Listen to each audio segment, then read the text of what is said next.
Hey, if you're just tuning in this week to the Wedding Photo Hangover podcast, last week we promised that we'd be doing a short video to accompany the podcast this week. Unfortunately, Dustin and I did not get a chance to hang out together this last week, so we did not make a video.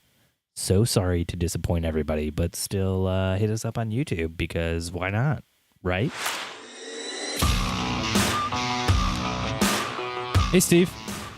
Hey there, Dustin. How you doing? Pretty good, buddy. How are you? I'm doing great. Again, I'm doing great. The second time around. Second time around. Full house in it. Second time's a charm, buddy. What are you drinking over there, bud? Tonight, I'm drinking another Eric Blood Axe, a great Indiana beer for a great Indiana man like me, Steve Van Elk. I see. It just didn't sound as authentic the second time around. The first time had a little bit more bedazzlement to it. Let me try it again. Okay. Tonight, Dustin, I'm drinking an Eric Blood Axe, a great Indiana beer for a great Indiana man like me, Steve Van Elk. There you go. Someday you're just going to be a beer spokesman. That would be a dream come true. I would love that. Every second of that. If you're out there and you own a brewery, Steve Van Elk, that's me, available to be a beer spokesman. Especially you, Scarlet Lane, drinking your beer right now.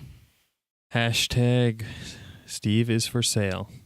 Hashtag of course. Hashtag duh. Oh, did you guys have a wedding this weekend? We did have a wedding this weekend. Yeah. And? Yeah. And it was great. It's fantastic. Don't hold anything back.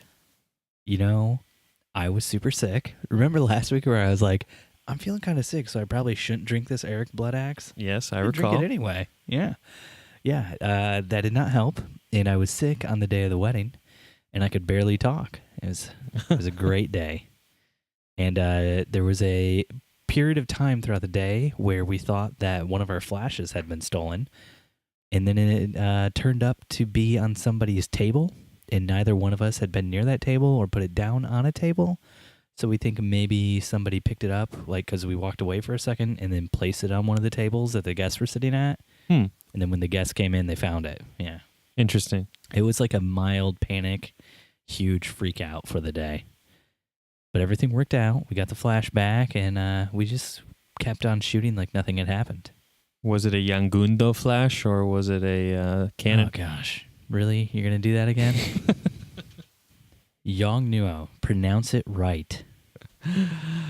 So it was Yongnuo? No, it was a cannon flash. Oh. So it was an expensive one. Yes.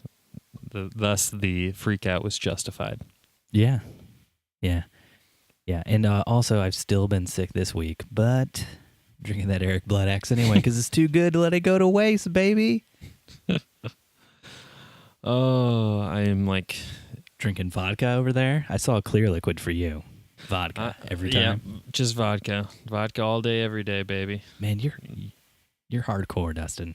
I'm drinking water tonight because water is Dustin's code word for vodka because he's an alcoholic.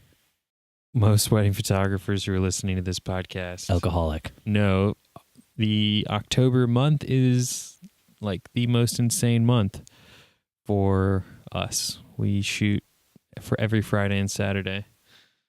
Or if we don't shoot a Friday, we are out of town, so we have to travel. It's just really crazy right now for us. Dustin, are you saying that you're too busy to drink anything but vodka? Yep. I need the job done. I need it done quick. What did you say to me before? Busy is a what? Being busy is a state of mind. State of being sober? I know so many people who they always feel like they're so busy that they can't do things, but really they're just too sober, right? If you're more drunk, you just have more time. That's how it works, right, Dustin? That's why you're always on that sauce. Yeah, you always have more time. You just have to sleep less. That's what I do during this time of the year. I'm proud of you, buddy. I stay up till 3 a.m. and I wake up at about 6:30, 7 a.m. You just don't let that sunlight touch you, right? Keeping vampire hours? Vamp hours, baby. Because I assume by 6:37 you meant PM, not AM, right? No, AM. You're doing it wrong. Nope. This morning, Charlie is my daughter, we woke up and we had a beautiful meeting with a bride at Starbucks, just the two of us. And then we ran some errands. It was awesome. Very nice. Got all my stuff done. Oh, but tell me about your exciting news. You were offered this amazing job opportunity to like video edit for like some famous person, right? A few weeks ago, I received a contact through my email. It was an independent film producer, or that's what the person claimed, asking if I was available to edit video for them. And they got my contact information through a site on which I am listed as a video editor. And I've gotten contacts through that site and other sites like it before that were legit. So my first thought was maybe this is legit, and I responded to him as if it were. Then he sent me back this thing saying how much money he would pay me to do the work. And it was like 4 times as much as what anybody else would have paid to do that kind of work. He was asking for 8 to 9 hours of work a week. And he was going to pay $1,395 for that 8 to 9 hours of editing work. Plus, according to his email, he was providing dental insurance and health insurance and a 401k. And I was like, this sounds way too good to be true. I think you're worth that, Steve. You think I'm worth that? Yeah, absolutely. Dustin, you want to hire me to work 8 to 9 hours a week for you, and you want to give me health insurance, dental insurance, and a 401k, and pay me as much as he said? I will work for you in a heartbeat, buddy. I wish. In a heartbeat. So I decided to follow him down the rabbit hole a little bit. I sent him back. He asked for references. Sent him back some references just to see if he'd call them, see if maybe like he just sent me the wrong email, but it was a legitimate job, and he actually did need somebody. And sent him this thing back, and then I was like, you know what? I'm really busy. I don't know that I have time. And that's when I got this weird email that was like, no, just send me the stuff. You'll work. Trust me. And I was like, I feel like I just said no, and now you're pushing like you really want me, which I guess is kind of normal, right? Like when a girl told you no, like you ask her out, she says no, you're like, now I have to date her, right? Mm-hmm. Absolutely. I mean, that's how dating works, and working is really just like dating a company, right? Mm-hmm. You played hard to get, and you made him want you even more. Yeah, so now I'm prepared to go in, full face, maybe give him a little tongue with that kiss. And I get the email back from him now, and it just says, I'm sending you a check.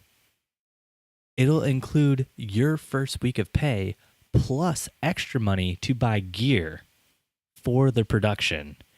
And that was when I was like, all right, I thought it was a scam at the very beginning, and now I know for certain it is a scam. It's literally an overpayment scam. Overpayment scams work where they pay you more money than you're supposed to get, ask you to buy something for them or pay another vendor for them, and then they want you to put that money in your bank account, pay that vendor from your bank account, your own money, and then they withdraw the money from your bank account by saying it was like fraudulent or some other thing like that. Or maybe like the check was just bad, so you never actually had the money anyway. The check never cleared. But they told you you had to pay this merchant or vendor before you would have known if the check cleared or not. Mm-hmm. It's a pretty common scam. Yeah. I feel like photographers get it a lot. They're asked to go shoot like a family reunion, but they just got to pay that DJ for the person, right? Mm-hmm. So I think, I get this and I email the guy back and I say, look, this is a scam. Thank you for thinking I was worth scamming, but I'm not going to go through with this. See you later. And he just sends me an email back that says, Steven, why would I scam you? And I was like, oh, damn. Why would he scam me? Why would he scam me, Dustin? He was so charming. This is why I was thinking about giving a little tongue when I went in for that kiss with his company, So then today, I just get an email from him that says, here is the USPS tracking number for the check. It is in the mail. And Dustin, I shit you not. Here it is, Dustin. Can you see this? I see that. A check for $4,976 arrived at my house today. This check looks faker than anything else I've ever seen in my entire life. The signature isn't even a real signature. It looks like somebody tried to draw a signature with a Sharpie that was like going dry, and then they just copied that signature and like printed it from a computer onto this check. Nothing about this looks real to me. And so I just sent the guy a photo back of that scene from The Dark Knight where the Joker's burning all the money, and I just told him I burned the check. And I plan on burning the check. But I cannot believe this guy took it so far. He paid $6.65 to send this check to me as priority mail through the United States Postal Service. That's incredible. And this was after I told him I knew it was a scam and that I would burn the check if he sent it to me. He still sent me the check. That's a good move on his part, though. He's like, no one's going to turn down that money when I send them the actual money. So the check he sent you, was that was your pay plus the overage, or that was just your pay? That was my pay for 1 week of work. 1 week of 8 to 9 hours of work. And then the overage for whatever equipment or gear he wanted me to buy. And then did you get far enough to find out like what gear and equipment and like how you were supposed to deliver that to him? No, because I told him he was an asshole and not to contact me. He wasn't going to tell me that until he saw what would that. Be funny is if this is one of those rare exceptions where it's not a scam and it's actually real. Well, the thing was, the email he sent to me came from a Gmail account. And when I looked up the guy who he's pretending to be, that guy has like an actual website, like his own production company. And from that website and production company, he has like his own email, which is different than the Gmail. Gotcha. So if he's doing work through the production company, why the hell would he ever contact me through his Gmail account? Have you reached out to him? No, not yet. And been like, hey, just in case you didn't already know, someone's trying to run a scam using your name? I have not reached out to him yet because I don't know if he's actually real.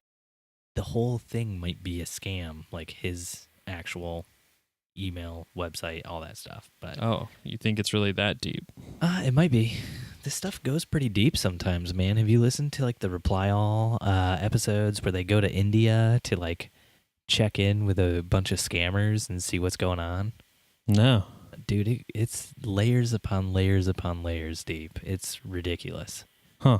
Now, the most recent scam that tried to get me, which was super apparent from the get-go, because whoever this little posse of people is that try and scam us photographers, they need to like connect on who's got whose email list or cell phone list or whatever, because when you get like 4 in the same day from different numbers, it immediately lessens the legitimacy of it. Yeah. So the most recent one, and I got it on the same day that a bunch of people got it, it seemed super credible because it was from a magazine editor at the Atlantic magazine. Did you get this one, or Jen get this one? Jen and I both use a call blocking service on our phones called Hiya, and it screens all the incoming phone numbers and just automatically throws out ones that look like scam or spam. This is a text message. Really? Yeah. So this was a text from, hey, I'm such and such editor at Atlantic magazine. We're doing a photo shoot in your area. I know this is last minute, but are you available to do a photo shoot this week? And nice. Yeah, and you were like, cha-ching. Yeah, I was like, I love money. Atlantic magazine. I would love to do a photo shoot. But then before I even had a chance to reply, like I got another text with the same exact question. And I was like, if you are one of the, like a super predominant magazine, national magazine, you wouldn't be texting someone twice with the same text. It would be like, hey, just checking to see if you got my text. And first of all, if you were a national magazine, you wouldn't be texting. You would be emailing or calling because you don't know if a photographer his main number is a cell phone or a studio phone or whatever.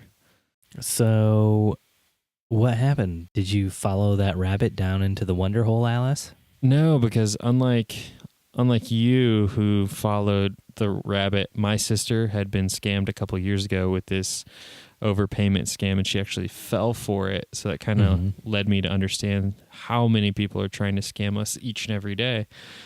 So I just went straight to Atlantic Magazine and called them directly and was like, hey, I'm pretty sure that I'm being scammed here, and I'm sure other people are too. I just wanted to see if you guys were aware of it. And it turns out that that editor is actually like a photo editor, and he was on vacation that week. And so they took advantage of like him being on vacation to scam people. And so I went on Twitter and tweeted his ass and was like, hey, such and such at the Atlantic, just so you know, people are scamming photographers using your name. And he was like, yeah, I've been getting calls all day long. I've been in contact with the FBI and Homeland. I was like, oh shit. Like the TV show Homeland? Yeah, for the TV show Homeland. They're actually producing it. They asked me to star in it. Nice. You had to turn them down though because you're too busy. But busy's just a state of mind, Dustin. It's called the Atlantic Scam. Very catchy name. Very catchy. Really says it all. It could be about a newspaper online, or it could be about the ocean. We don't know. Time will tell. But what I'm hearing from this is they knew that he was on vacation. And that's when they pulled the scam. Right, which is why he talked to the FBI, because he obviously meant that they knew his movements and were using that to scam people. They've got an inside man, Dustin. I don't know if you've seen the movie Inside Man, but I think that's what's happening. Somebody has literally built a false wall in the building that he is working in, and they are living in that false wall. They'll probably be there for like a week or so, and when they come out, they're going to have blood diamonds on them. And maybe some blood, too. I love that movie. That's one of my favorite movies. It is a fantastic movie. That I will agree with you on. But yeah, my sister fell for we are so off topic from wedding photography, but that's okay. No, dude. Wedding photographers fall for these scams all the time. This is right on topic. You can go on. My sister was contacted for a nanny position, and she was like looking for a nanny position, so it was perfect. And they were like, we're on vacation in Europe right now, but we keep losing nannies, and we would love to secure you. So we're going to go ahead and send you a check for like this insane amount of money. And we want you to use that extra money to restock our groceries at our house and get a car seat for your car. These are the two size car seats you're going to need because these are how big, like insane amount of detail that they went into, and like the type of orange juice they wanted, and like, different groceries items. And then they're like, the rest just hold on to, and you can just give it to us when we get back. And then they were like, oh, actually our housekeeper is going to meet you at the house. Can you just give them the money? And they'll give you the key to the house, and we'll see you next week or whatever. So she got the check in the mail.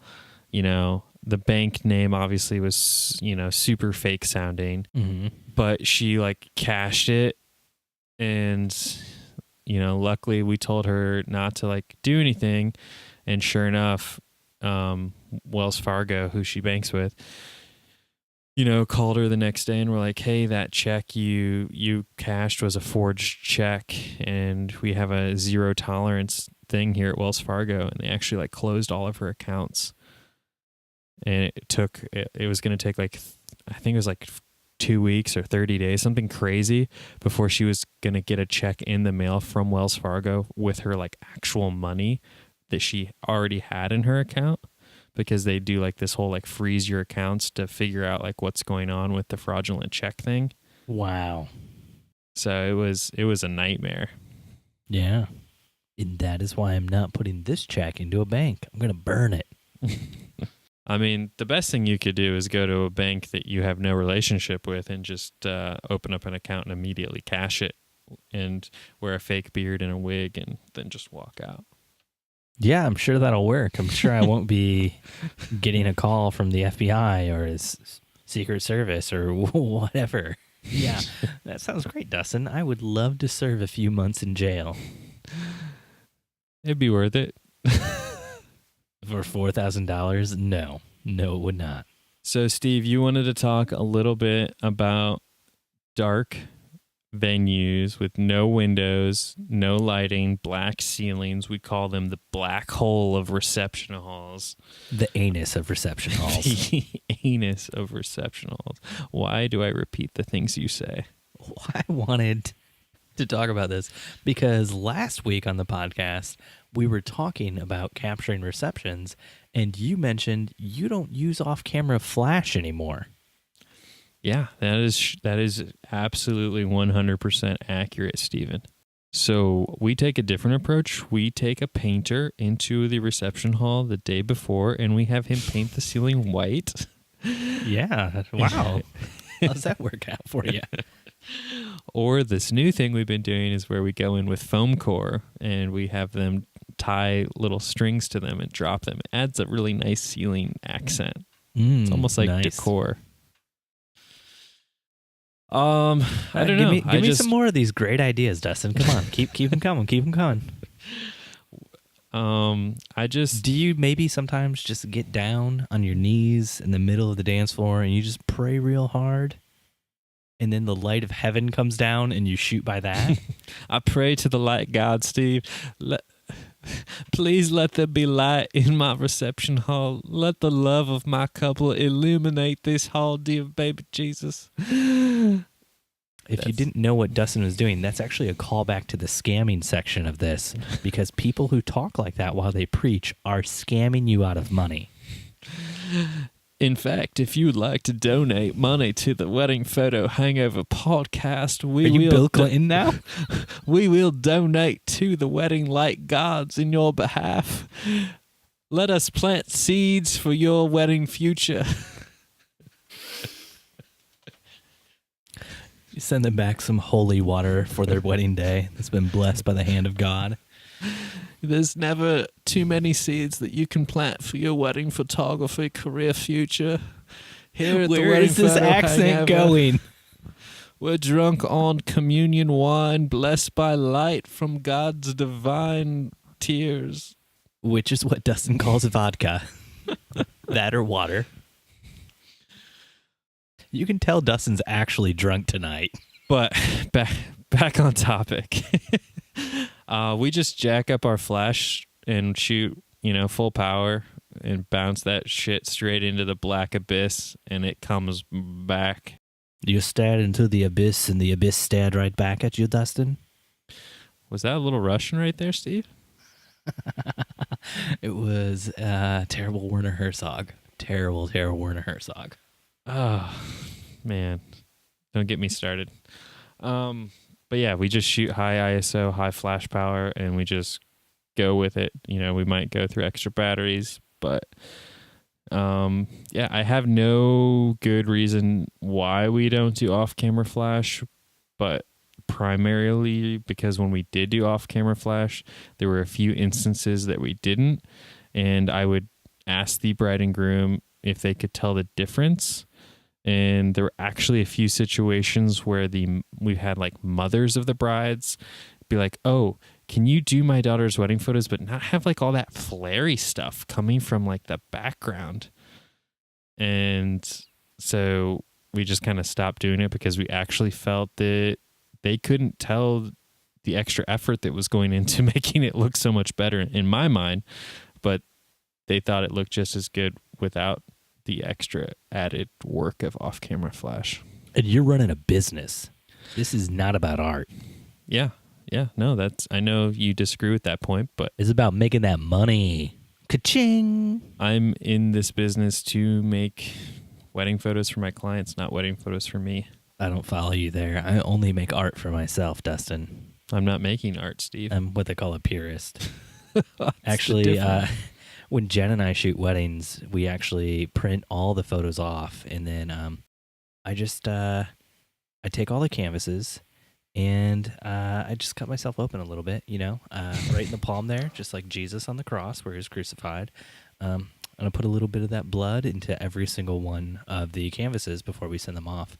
That way they know that, what they're getting is real art and it's authentic because it's got that Steve Van Elk DNA. And if one of them is ever murdered, this could be a problem. Well, Steve, we found your blood on this print. I was just thinking if end times ever came and I needed to clone your ass, I just need to call up your clients and be like, hey, I just need one of those canvases to clone Stephen Van Elk. And they're going to be like, why, with all the mass destruction and murders and things going on, would we ever need Stephen Van Elk back in this world? And I would have to just agree with them.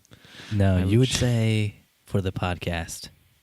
For the podcast. And they would, of course, give you the canvas right away, right? Be like, the world needs the Wedding Photo Hangover podcast. No, certainly you and I need it. I don't know about the rest of the world, but what would you do without me, Dustin? So why did you start doing off-camera flash? Like, what was were you like, oh, all the fancy people do it, let's do it too? No, it was because we were shooting in a venue that was an anus venue. It had no windows, dim lighting, and black ceiling. And we were shooting, and we got some really great shots. And it was just like afterwards, it was like, oh, well, we're going to off camera. And then that was like back our first, second wedding, whatever. Back when we bought those Cowboy Studio strobes I told you about, Dustin. Oh yeah. And we used those for a few weddings, hated them, and then we switched over to actual speed lights. And we've never looked back. Speed lights and pocket wizards, and now speed lights and Yongnuo receiver transmitters. I shot with those Yongnuo receivers this week. Again. And they work great. However, one design flaw, and it could be different with Canon than it is with Nikon, but the flash tends to come loose really easily on top of the receiver. Oh, really? Yeah, it's not like a tight thing. But Canon's fine with them. It must just be Nikon. Oh, yeah, I don't know. I kept thinking it was the receiver's batteries, and then finally I just realized, it would just be like, a millimeter out of the of the receiver, and I'd just have to push it in a little bit extra. Just give that extra little push in, you know what I mean? Yeah. And now we're going to move past that sexual thing. Was that sexual? When you put the flash up there, just tear off a little piece of gaff tape it on so it doesn't move. That comes off, doesn't leave any residue. Yeah, I think I'm just going to get these ProPhoto A1s, and that'll just solve all my problems. That will solve all of your problems. Or you get the Yongnuo flashes, and then you don't need the receiver transmitter things, There you go. There you go. So you shoot in dark venues a lot. I think there's only, I want to say, in Fort Wayne, there's only one venue that comes to mind that is what you might call, Stephen Van Elk, you might call an anus venue. I've called it that. You've called it that. I don't know how many other people have called it that. I feel like it's a very common term. So let's not go putting this term on any one person in particular. We've all at some point in time in our life said anus venue. But yeah, I feel like in the Indianapolis area, which is where Jen and I shoot most of our weddings, we shoot in a lot of anus venues. And I say they're anus venues. Usually they have tons of windows. It's just that we're shooting the reception after the sun goes down, so those windows aren't helping at all. So It's just dim lighting and typically a black ceiling or like a dark wood ceiling. Like the venue we shot at this weekend, it was just very dark wood. So what you gonna do? Yeah, what you gonna do? But power that flash up full power, baby. ISO all day. I mean, if that's how you want to shoot. I mean, I know Burn you it love to that. Blu-ray DVD. What was that at the end? That was a Jimmy Fallon reference. Sorry, I'm just really thinking about Jimmy Fallon since I'm gonna get to go see him on Monday, hang out with my boy Jimmy, And Steve's not going to be able to see him. That's right. So if you're watching Jimmy Fallon's show this next week, you can be looking for at DJ DMAC Attack out in the crowd. That'll be Dustin _ wait for it McKibben. I'll be wearing my wedding photo hangover t-shirt that Steve's going to make me and send me. It's going to be a white t-shirt, probably with some pit stains, and it's going to be Sharpie, the wedding photo hangover, just Sharpied on it. And on the back, it's going to say hashtag. Absolutely. We said hashtag a bunch this episode without saying hashtag once. I know. It's the vodka. So you had some questions you were going to answer from the intranet webs? New segment. I thought it'd be cool if we started, answering questions. People come to this podcast and they're like, Steve, Dustin, you guys both seem to know that cameras exist. So they would love to get our advice on some camera-related questions that, I've just found primarily on Yahoo Answers, the greatest of all the question sites. Dustin, this first question from Yahoo Answers says, I love photographing people. I don't want to charge a couple an arm and a leg. I want to charge them cheaper than an arm and a leg. It's good because an arm and a leg are very valuable. Yeah. Maybe just like one arm or just one leg, right? Yeah. Yeah. And then he goes on and he says, is $900 a good price? I'm going to give them 100 4x6 prints, 100 5x7 prints, one 11x14 print, an unlimited photo coverage, and I'm shooting with one film camera and one digital camera. Does this price seem good? Dustin, with your 10 years of experience, you've shot film, you've shot digital. Can you tell me, does this price seem good to you? Sounds pretty spot on to me. I mean, I'm not, an expert in photography pricing, but I would say he's going to come out way on top in that deal. I'm thinking retirement level status with those margins right there. So you've heard it here first. Dustin's retirement plan is just $900 or one arm or one leg. $900 minus what would you say, like 100 5x7s and 100 4x6s and, a dozen or so rolls of film. And you got to pay to develop that film too.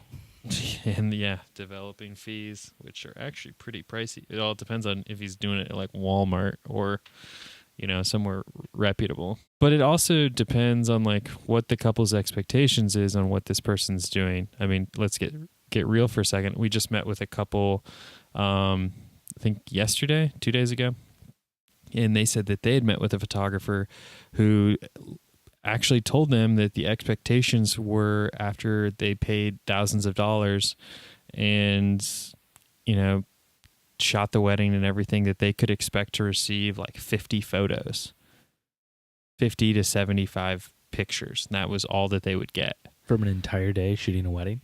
Yeah, I was like blown away. I mean, they signed on the dotted line when I told them that they get 50 to 75 pictures per hour that were there, if not more, like double that. Who is this photographer that you're competing against? I don't know. Is this why you do 50 to 60 weddings a year? Because your only competition is this guy who only delivers 50 photos from the wedding day? Those better be some epic photos. That's right. That's right. Everyone should move here to Fort Wayne because there is zero competition here. You heard it here first. Fort Wayne, Indiana, the land of no competition. Yep, exactly. Steve, you should move here. It's fantastic. Yeah, that's not going to happen. Anyway, Dustin, let's move on to our next question from Yahoo Answers.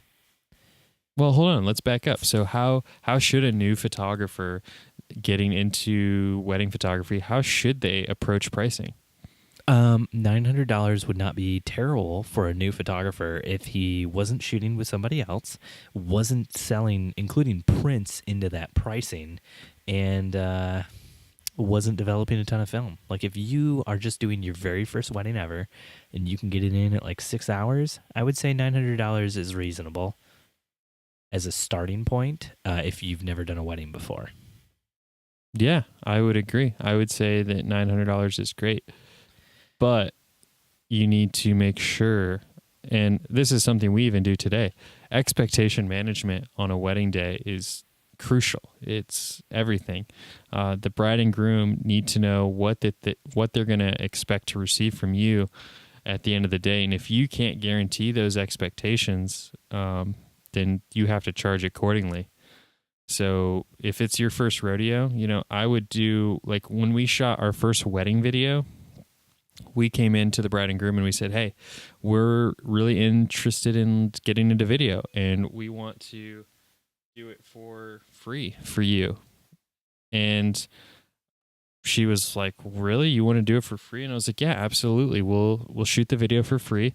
And if you love it, which, I'm pretty sure and hopefully you will, then all I ask is that you pay for our, equipment we rented. Dustin, never ever do anything for free for anyone. Steve says after he shot and is currently editing a video for free for a magazine launch. Why did you do that? What? Why did you do that then? For a friend.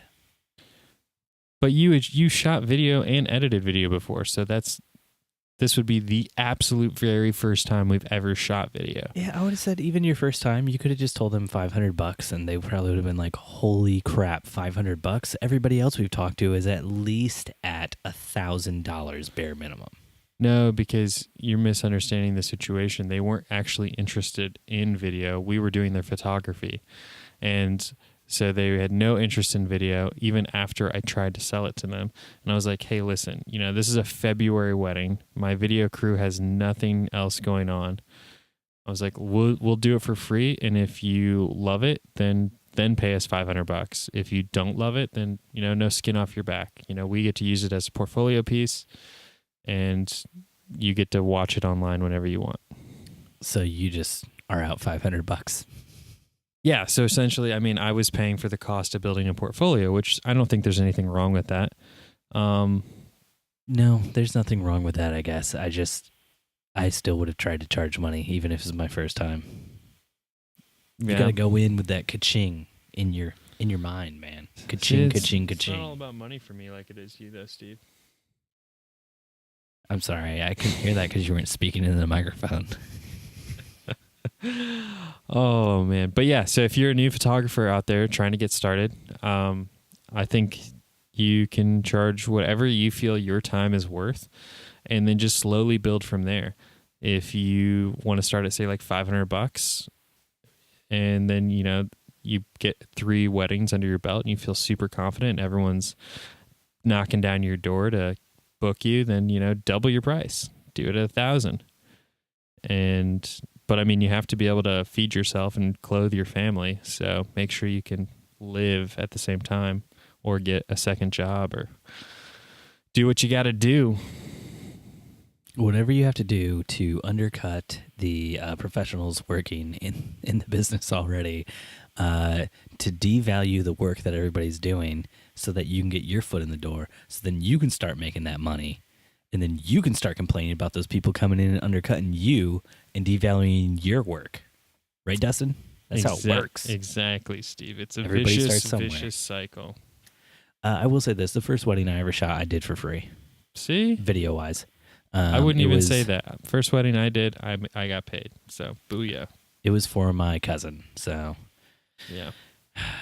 And I was still in college. And it was just kind of like... I wanted to do it for her as like a gift, a wedding gift, because I didn't have money to buy her a wedding gift. So cheap ass. I guess it's technically not for free then. I gave them something that they will value and love for the rest of their life.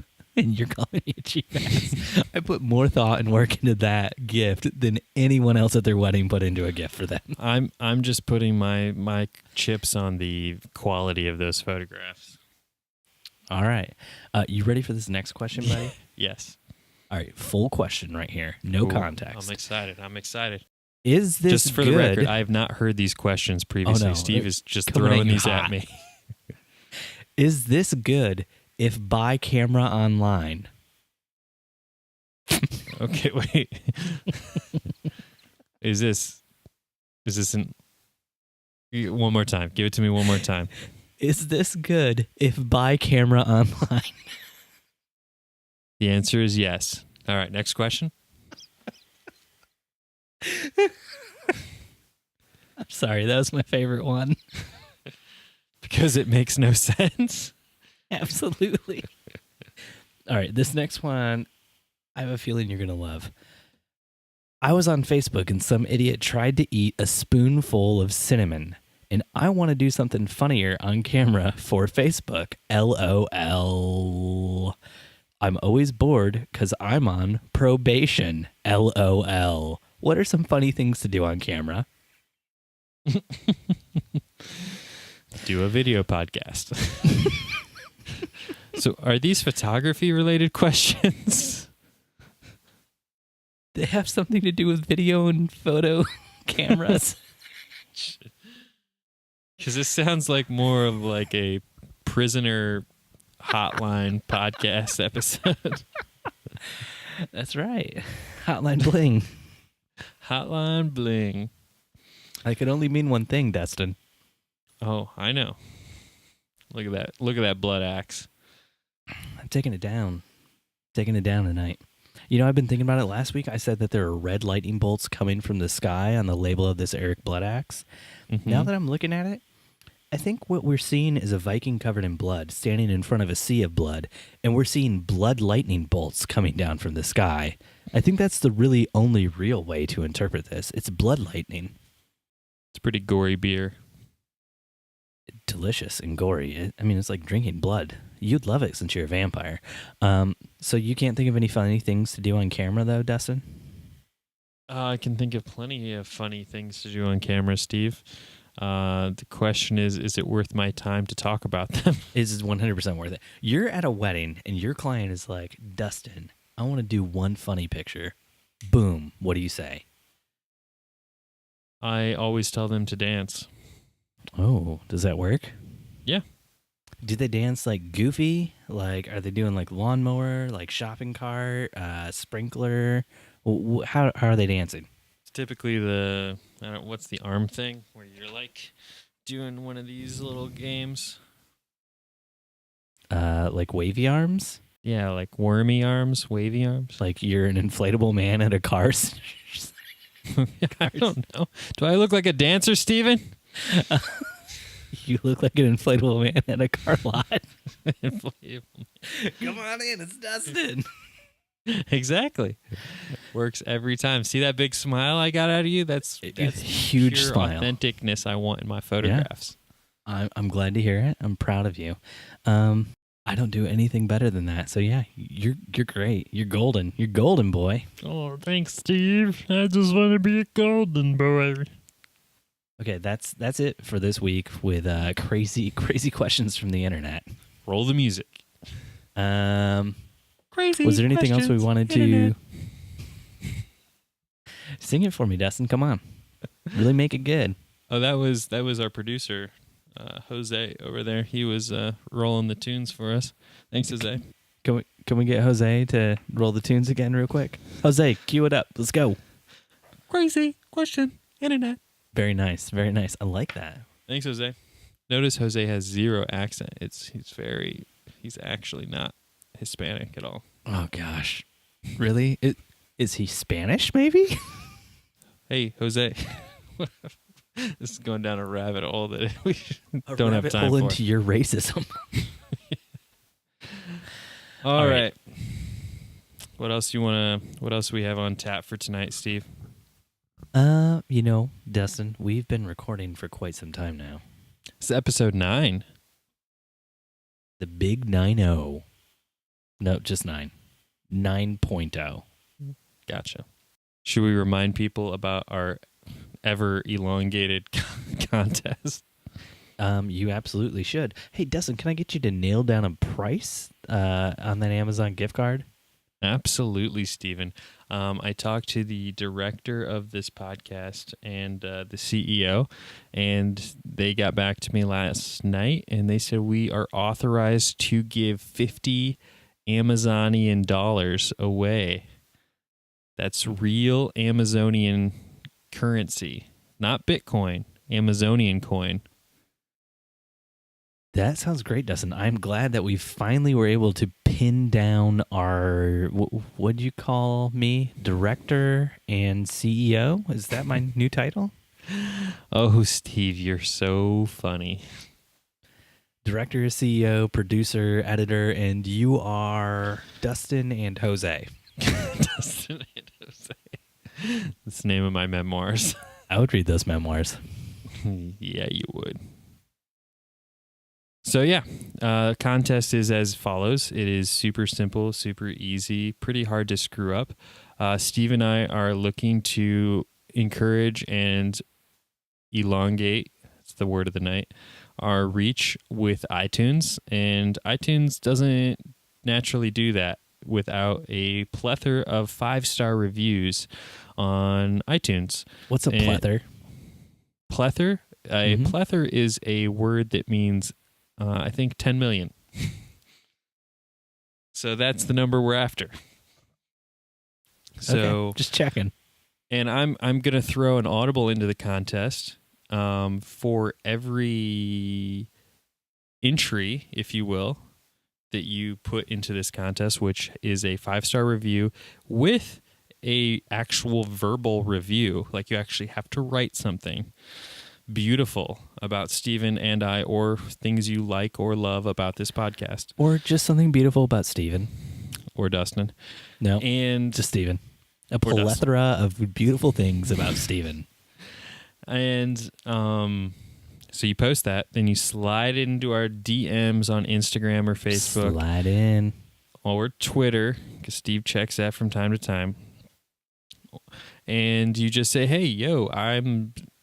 Crazy Coconuts 32 that just left you that brilliantly written review on iTunes. And we're like, cool.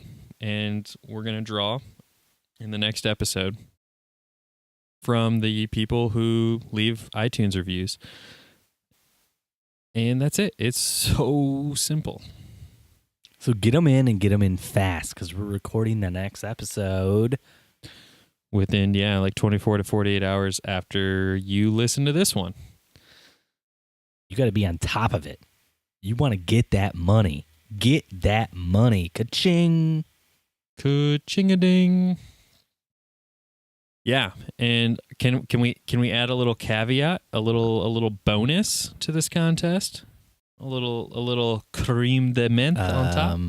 You're the one who is running this contest. This contest is your idea. It's your money. You tell me, Dustin. You tell me. All right, perfect. If you're interested, whoever wins the podcast will have the opportunity somewhere down the line to come on to the Wedding Photo Hangover podcast as a guest. Oh, very nice. Yeah. You can spread your reach on this podcast, hitting hundreds of millions of maybe 10 people. But I mean, we get about 10,000 people that listen to each episode. So I mean, it would be a great opportunity for someone. Why are you blatantly lying? I already told the people only 10 people listen. Yes, and 5 of those are you and me.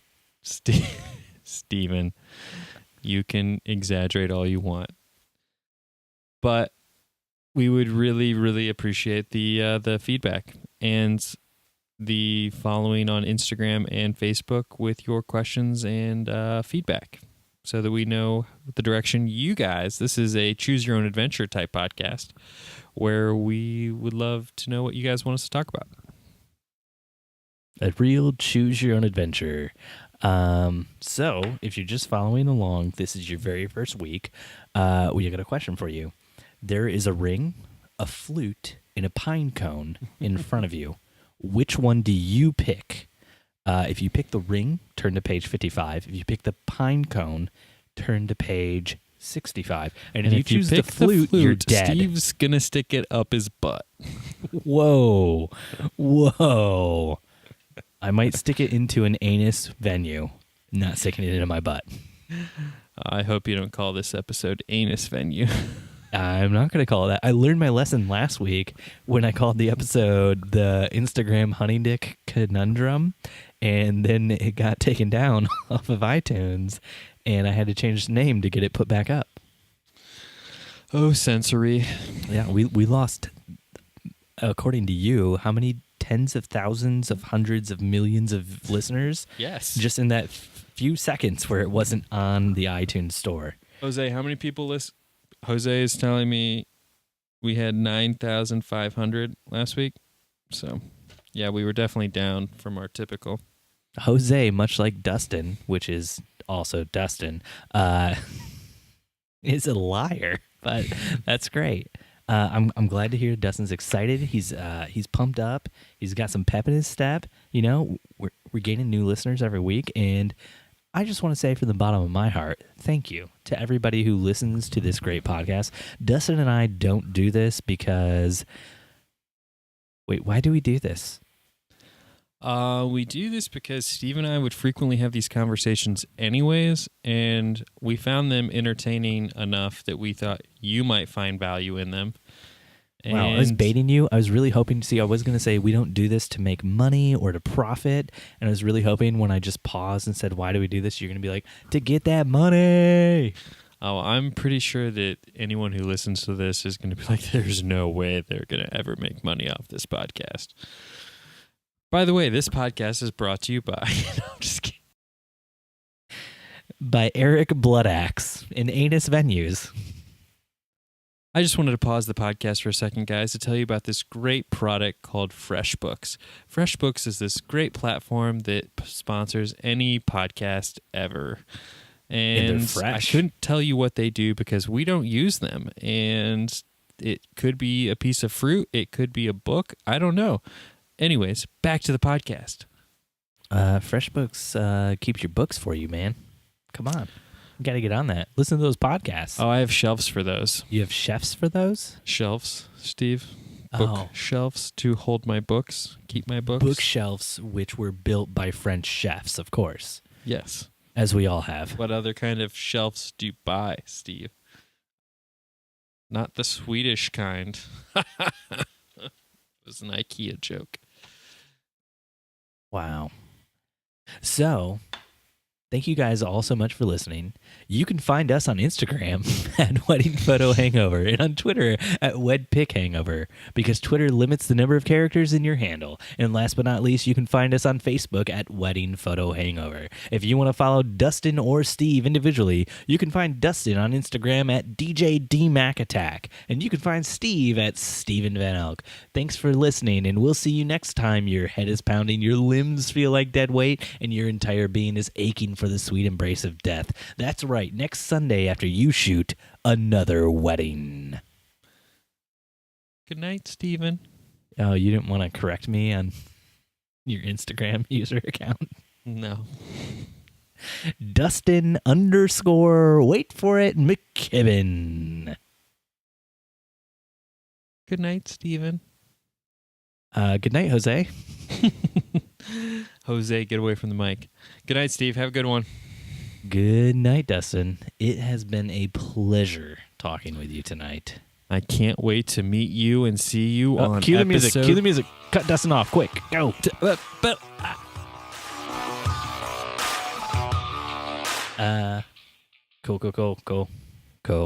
Cool.